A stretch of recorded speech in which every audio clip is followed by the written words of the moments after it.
আমরা তো এতক্ষণ দেখলাম আমাদের স্টেট কি বলে। তো আমাদের ষড়ঋতু বাংলাদেশের ৬ টি ঋতু কি আপনি ঠিকমতো ফিল করতে পারছেন? শীতকাল এবং গ্রীষ্মকাল ব্যতীত। এই সকল সমস্যার সমাধান কিন্তু শুধুমাত্র একটাই সমাধান হতে পারে। সেটা হলো কার্বন ফুটপ্রিন্টটাকে যদি আমরা কমাতে পারি এবং আমরা স্থপতিরা যদি সত্যিকার অর্থে প্রপারলি গ্রিন আর্কিটেকচারটা প্র্যাকটিস করতে পারি। দক্ষিণ দুয়ারি স্বর্গবাস, উত্তরে সর্বনাশ, পূবে হাস, পশ্চিমে বাস। আমি architect Adnan Sharif from Tribid architect. আমাদের পূর্ববর্ষ খুব ভালো করেই জানতো গ্রিন আর্কিটেকচার কি।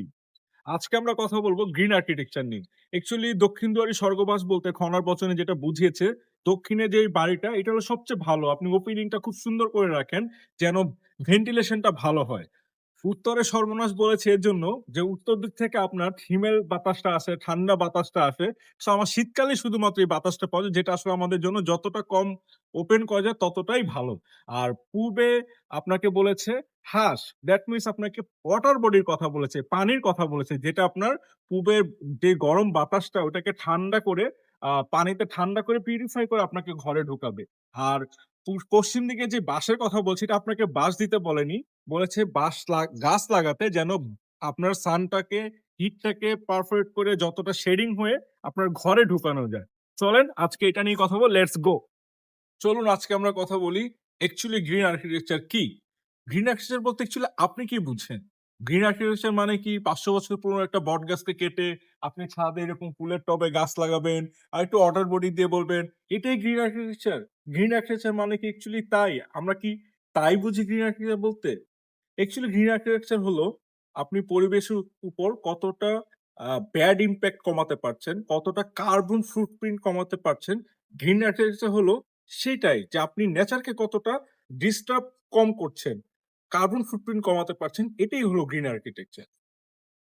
ভৌগোলিক বিশ্লেষণে আমাদের দেশে আসলে গ্রিন আর্কিটেকচার খুবই জরুরি। আমাদের দেশে আ শুধুমাত্র কার্বন ফুটপ্রিন্ট এর জন্যই কিন্তু আমাদের শহরে বায়ু দূষণের মাত্রা ডে বাই ডে বেড়েই চলছে এবং আমাদের দেশে সি লেভেলের হাইট ও বেড়ে চলছে কিন্তু শুধুমাত্র এই কার্বন ফুটপ্রিন্ট। চলুন দেখে নিই রিসেন্ট কিছু স্টেপ কি বলছে। ওয়ার্ল্ডোমিটার একটি সার্চ থেকে আমরা দেখে নিই আমাদের ডে বাই ডে কার্বন ফুটপ্রিন্টের আসলে সিচুয়েশনটা কি। 1970 থেকে আমরা যদি দেখি তখন আসলে কার্বন ফুটপ্রিন্ট আমাদের অত একটা ছিল না। কিন্তু দিন বাই দিন আমরা যত উন্নতি করছি, যত আমরা গ্রিন আর্কিটেকচার বেঁচে খাচ্ছি, ততই আসলে আমাদের কার্বন ফুটপ্রিন্ট বেড়েই যাচ্ছে। ইন দ্য মিন টাইম আমরা যদি দেখি কোভিড এর টাইমটাতে আসলে গ্রিন আর্কিটেকচার বেচার কিছু ছিল না। আমাদের সবকিছুই বন্ধ ছিল। সো এই টাইমটাতে আমাদের কার্বন ফুটপ্রিন্ট কিছুটা কমে গিয়েছিল। ইন দ্য মিন টাইম আমরা যদি দেখি ফসিল কার্বনের অবস্থাটা কি? আমরা ২০২২ সাল পর্যন্ত যদি দেখি আমাদের কি সিচুয়েশন ছিল এবং একটা সময় যখন আমরা এসব ছিল না 1977 এর দিকে তখন আসলে ফসিল কার্বন অনেক কম ছিল। কিন্তু আমরা দিন বাই দিন আমাদের পরিবেশকে ধ্বংস করছি, কার্বন ফুটপ্রিন্ট বাড়িয়ে চলছি শুধুমাত্র এসব আ গ্রিন আর্কিটেকচার এর নামে। আমরা তো এতক্ষণ দেখলাম আমাদের স্টেট কি বলে। তো আমাদের ষড়ঋতু বাংলাদেশের ৬ টি ঋতু কি আপনি ঠিকমতো ফিল করতে পারছেন? শীতকাল এবং গ্রীষ্মকাল ব্যতীত। এই সকল সমস্যার সমাধান কিন্তু শুধুমাত্র একটাই সমাধান হতে পারে।